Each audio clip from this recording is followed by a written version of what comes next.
MP Shah government medical college અંતર્ગત દર્દીલક્ષી સેવાઓ આપતી ગુરુ ગોવિંદસિંહ હોસ્પિટલ અત્યારે તેના નવીનીકરણના પ્રથમ તબક્કામાં પ્રવેશી ચૂકી છે, જેમાં જે હોસ્પિટલનો સૌથી જૂનો પાર્ટ છે એટલે કે કોબાલ્ટ વિસ્તાર, તબીબી અધિક્ષકની કચેરી અને રેડિયોલોજી ડિપાર્ટમેન્ટને હાલમાં ડિમોલિશનના તબક્કામાં લેવામાં આવ્યું છે.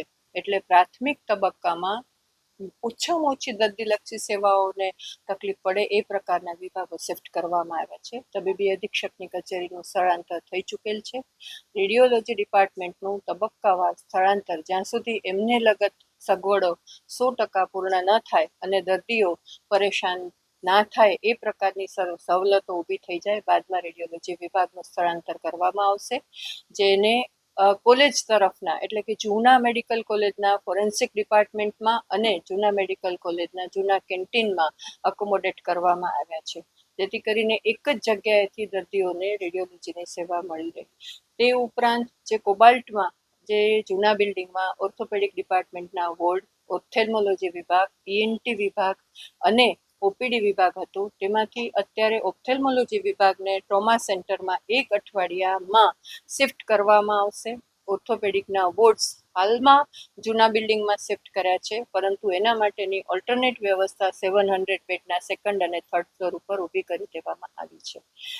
જૂના ફોરેન્સિક ડિપાર્ટમેન્ટમાં રેડિયોલોજી અને ઓર્થોપેડિક વિભાગની ઓપીડીની સગવડો ઊભી કરવામાં આવે છે, જેનું તૈયારી અંતિમ તબક્કામાં છે, એટલે હવે પછીના ફેઝમાં એમને તબદીલ કરવામાં આવશે.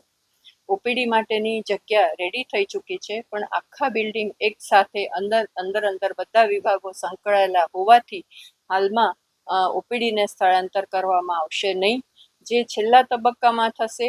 અને જ્યારે તમામ દર્દીઓ માટે ઇમરજન્સીમાંથી કે ઓપીડીમાંથી અન્ય સગવડો લેવા માટેની પૂરતી વ્યવસ્થા ઊભી થઈ જાય ત્યારબાદ તેઓને શિફ્ટ કરવામાં આવશે. એટલે હાલના પ્રથમ તબક્કે માત્ર તબીબી અધિક્ષકની કચેરી, રેડિયોલોજી વિભાગ અને આંતરિક સ્થળાંતરમાં ઓપ્થેલ્મો વિભાગને શિફ્ટ કરવામાં આવ્યા છે. બાકી તમામ વિભાગો પોતાની જગ્યાએ કાર્યરત છે.